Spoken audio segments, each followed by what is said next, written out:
Pagaralam merupakan salah satu kota yang ada di Sumatera Selatan. Pagaralam kaya akan sumber daya alamnya berupa hasil dari kebun teh, kebun kopi, dan masih banyak lainnya. Kota ini memiliki luas sekitar 633,66 km persegi, dengan jumlah penduduk kurang lebih tercatat 147.537 jiwa dan memiliki kepadatan penduduk sekitar 233 jiwa per kilometer persegi. Kota ini berjarak sekitar 298 km dari kota Palembang. Penduduk kota Pagaralam terdiri dari berbagai suku bangsa. Selain penduduk asli kota Pagaralam, Pagaralam juga memiliki suku Melayu Besema. Sebagian besar keadaan tanah di kota Pagaralam berasal dari jenis latosol dan andosol, dengan bentuk permukaan bergelombang sampai berbukit. Jika dilihat dari kelasnya, tanah di daerah ini pada umumnya adalah tanah yang mengandung kesuburan yang tinggi. Hal ini terbukti dengan daerah kota Pagaralam yang merupakan penghasil sayur mayur, buah-buahan di Provinsi Sumatera Selatan. Kalau pertumbuhan teh itu ya, kita itu pertama itu kita awalnya dipupuk dulu. Dia dijombret atau di penyiangan secara manual ya. Penyiangan rumput ya kan. Setelah itu dipupuk. Habis dipupuk itu kita di lahan itu kan di apa itu pucuk itu namanya pucuk ya. Pucuk itu kan yang gini kan pucuknya. Ini pucuk namanya. Nah, ini kalau tanpa ada penumpukan atau tanam hama, ini nggak bisa begini, nggak subur ya. Nah, yang pertumbuhannya itu ya kalau dia memperbanyak pucuk begini, dia harus ada pemangkasan. Nah, seperti pemangkasan itu pakai parang bengkok yang khusus ya. Apa itu ditebang, maksudnya kan ditebang. Kalau di sini namanya pemangkasan. Nah, pemangkasan itu tujuannya untuk memperpendek bidang petiknya. Nah, gitu. Kalau itu tidak dipangkas, itu tinggi, nggak bisa dipetik. Gitu. Itu habis itu kalau buat perubahan ladangnya? Kalau perubahan ladang itu kita nggak ada banyak perubahan. Sudah ada banyak perubahan. Berarti emang dari awal Kita di sini ada sekitar 1.600 hektar seluruh ya. Seluruh di sini ada 5 unit abdiling namanya. Nah, yang kita pegang ini abdiling 1. Nah, 1, 2, 3, 4, 5 dia. Setiap hari tapi sistem rotasi, muter. Misal ini dia namanya blok. Seperti ini blok 5 AB ya, 5 AB. Nah, 5 AB ini beberapa hektar. Kurang lebih di sini hampir 30 hektar. Kalau buat di sini 30 hektar. 30 hektar AB ini kan. Blok 5 AB nah itu kan. Itu khusus untuk diambil 1. Unit 1 ya. Enggak, prosesnya itu kita pemetikan ya.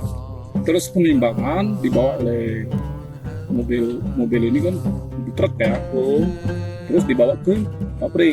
Nah, baru di pelayuan. Setelah pelayuan itu turun layu udah kering. Nah, mutunya juga banyak itu, ada kurang lebih 18 mutu. Nah, sekarang ini primadona kita itu petikan CTC namanya. Yang untuk kepanjangan CTC itu kita kurang tahu, tapi itu yang paling bagus sekarang ini. Nah, di sini kita mengelola teh hijau, teh hitam, teh celup, dan teh CTC. Kalau teh kita ini ekspor. Polri ya. Di sini kita kalau untuk pribumi, bahkan pribumi kita nggak banyak yang jual yang asli di sini. Kebanyakan itu kita keluar. Kalau nggak salah itu di daerah Cina, Jepang, Amerika, nah itu masuk Arab Saudi. Menurut Bapak adanya kebun teh bantu warga sekitar nggak dari segi ekonomi? Kalau di segi ekonomi kita terbantu ya, alhamdulillah bisa menyekolahkan anak, bisa beli pakaian, ya kan, ya pokoknya cukup lah. Kalau kerja di PTP ini ya cukup.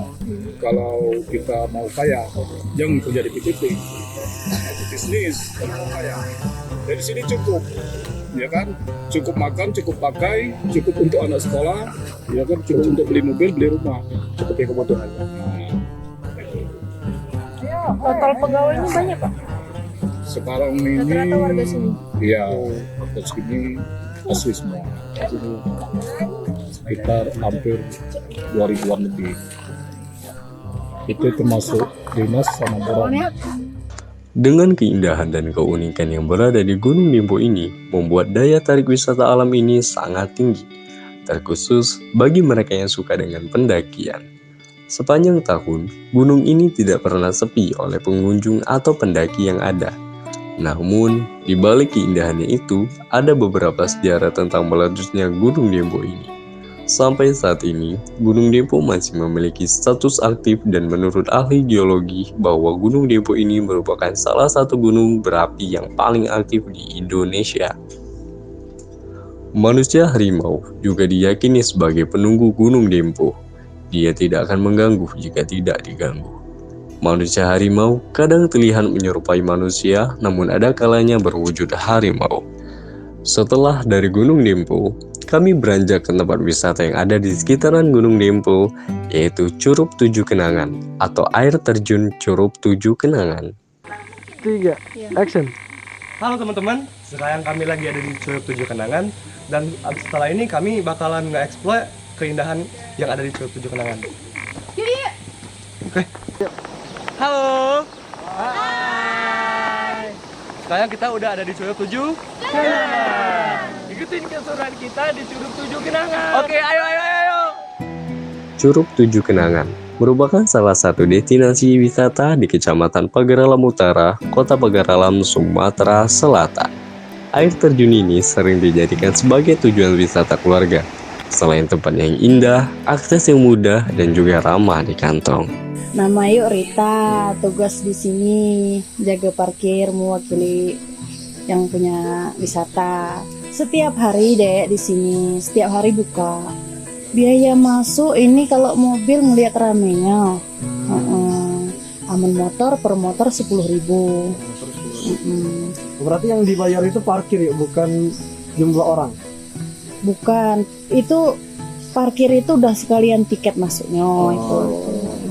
Ya semoga tambah rame karena yuk di sini nyari rezeki kan ya. Semoga tambah rame, tambah luas yang pajak wisata ini. Dari air terjun Curug Tujuh Kenangan, kami beranjak ke Desa Candi Jaya, tepatnya ke rumah produksi kopi Kota Pagaralam.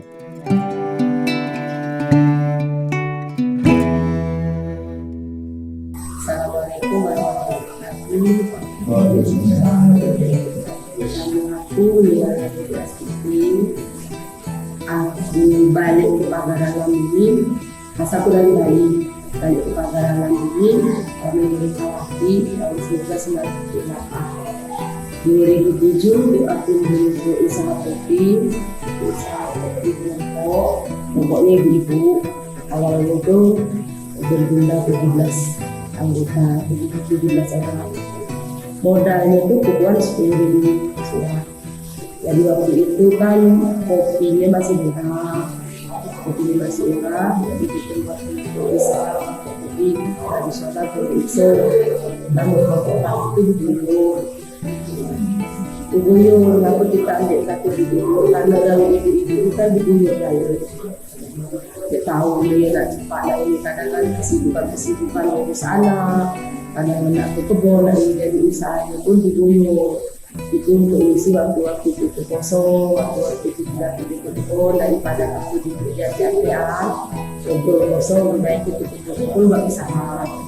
Usaha itu, beli, terus ada lebih pisang, zaman dulu tahun 2007 itu kan belum ada yang namanya roasting. yang ada untuk aku tuh yang untuk mesin listrik mainan itu kan, jadi manual kali. Alhamdulillah dari modal 10.000 itu sekitar setahun 2 tahun itu kami jadi 10 juta. Dan alhamdulillah waktu itu di Candi Jaya ini cuma ada satu kelompok Bu Yonila. Jadi Bu Yonila memotivasi untuk ibu-ibu yang lain membuat kelompok-kelompok usaha untuk kami. Jadi tahun 2015 itu hadir namanya program BDC, Business Development Center untuk Kota Pagaralam. Nah dari program BDC itu kita membina satu kota untuk Kota Pagaralam, seluruh kecamatan, kelurahan yang ada kelompok-kelompok usaha. Kita pilih dari satu, itu dibangun di dalam satu wadah, itu namanya wadah BDC. Nah dari BDC itulah kita ada namanya peningkatan kapasitas, ada pelatihan. Nah, karena Kota Pagaralam ini produk unggulannya adalah kopi, jadi kita latih yang kelompok-kelompok yang memproses kopi, dari cara pemetikannya, dari pemeliharaannya, kebunnya itu, terus dari kita kualitas biji kopi yang bagus itu mana, itu cara penjemurannya, cara buat bubuk, cara penguasannya, itu komplit dilatih di program BDC. Nah, tahun 2020 muncul dari pusat program pilot project namanya program BPNK. Nah, selain kita untuk peningkatan ekonomi masyarakat juga, motivasi kita, mutu kita di rumah produksi juga mau mengubah pola pikir masyarakat kita yang selama ini olah kopi itu asal-asalan baik, kadang jemur di jalanan, kadang masih jemur di tanah. Nah, karena kopi Pagaralam kita nih dikenal oleh luar itu jangan dikenal oleh banyak orang baik. Jadi karena mutunya kita harus dikenal. Perjuangan dari tahun 2007, 2014 sampai 2020 itu alhamdulillah bermunculan kan kafe-kafe di Pagaralam, ada usaha-usaha kopi. Bermunculan dari yang dulunya pegawai swasta dia ikut usaha kopi, sampai ke pemerintah Kota Pagaralam pun yang dulunya menganggap ibaratnya buat kopi ala aku buat kopi dia perlu ala-ala, dia tidak perlu dipilih dia bangun, terus dibasuh, dicuci tuh, dirambang, terus dijemur pilihan ibadah donto. Dulu kan sebelum ada pakai para semeter dari tanah. Biasanya masyarakatnya dia belum percaya, belum mau mengikuti sebelum tidak bukti kan. Tapi alhamdulillah sekarang kita hidup dengan maksud harus ikut kita dengan cara kita, tapi kita buktikan udah dengan kerja nyata. Jadi dengan kerja nyata dia pacak minat dewek, akhirnya dia kan pacak berpikir amal aku merasa itu pula seki harganya itu mahal ada masalah itu kan, dan seterusnya. Nah selanjutnya kami tidak ada beban setelah peresmian rumah produksi ini dibangun, peresmian itu harus ada kerja nyata, jangan sampai gedung ini sebagai monumen baik kan. Di tepi jalan, kan aku gedung bisa di tepi jalan. Memang mungkin kita di dekat tahu loh itu kan.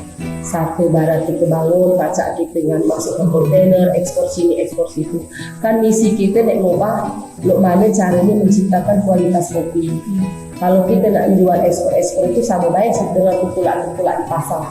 Kan? Jadi kita membantu sedikit demi sedikit. Untuk ibarat kita dikit rumah satu kopi, tapi kopi itu berkualitas. Karena tujuan kita itu mengenalkan kopi Pagaralam ini bukan karena kuantitas, tapi karena kualitas. Jadi alhamdulillah dari 3 rumah yang dibangun itu rumah soket, rumah pupuk yang ada di Linggau, rumah soket yang di Palembang, terus rumah kopi, produksi kopi ada di Pagaralam. Dari 3 ini alhamdulillah kita Pagaralam dianggap sukses, dan tahun 2001 kemarin itu Pagaralam dapat 3 rumah produksi lagi, yaitu ada di Ramasai, ada di Marsiban, ada di Agung Lawang rumah produksi. Tapi seiring waktu berjalan tadi namanya pengelolanya lain-lain, kalau mana ya alhamdulillah kopi di rumah Candi Jaya ini ya ini alhamdulillah dibanding dengan yang 3 lain namanya ini ibarat umak dari umak produksi tadi ya tekad kita yuk mana rumah produksi ini maka berjalan. Memang kita organisasi kita bentuk sebatas struktur, tapi kan keaktifannya namanya manusia kan banyak kesibukan, pola pikir beda-beda. Kita nyatukan pola pikir untuk satu kelompok terbaik kadang-kadang susah. Cuman tergantung mana semangat kita nek majukannya. Di mana kita ada semangat, di situ pasti ada jalan. Biarlah mereka tuh dengan yang penting tuh aku berprinsip sebagai pembina di sini, sebagai ketua sini, prinsip aku jangan terlalu otoriter, maksudnya terlalu mendikte, terlalu nak mengikuti aturan sini. Biarkan dia berjalan. Dek penting tuh apa yang kita ajarkan, apa yang selama ini dia pelajari di sini itu bermanfaat di lingkungan dia, itu baik cukup bagi aku kan. Kemudian itu apa yang diminta oleh pelanggan-pelanggan dia sesuai dengan yang kita ajarkan kualitas-kualitas kopi tadi. Di Demaluka maksudnya kan, di Demaluka rumah produksi, di Demaluka dusun Raja Hidayat, di Demaluka Pagarayan. Inilah niat kita ke depan itu memang di sini nih harus kita buka wisata edukasi kopi.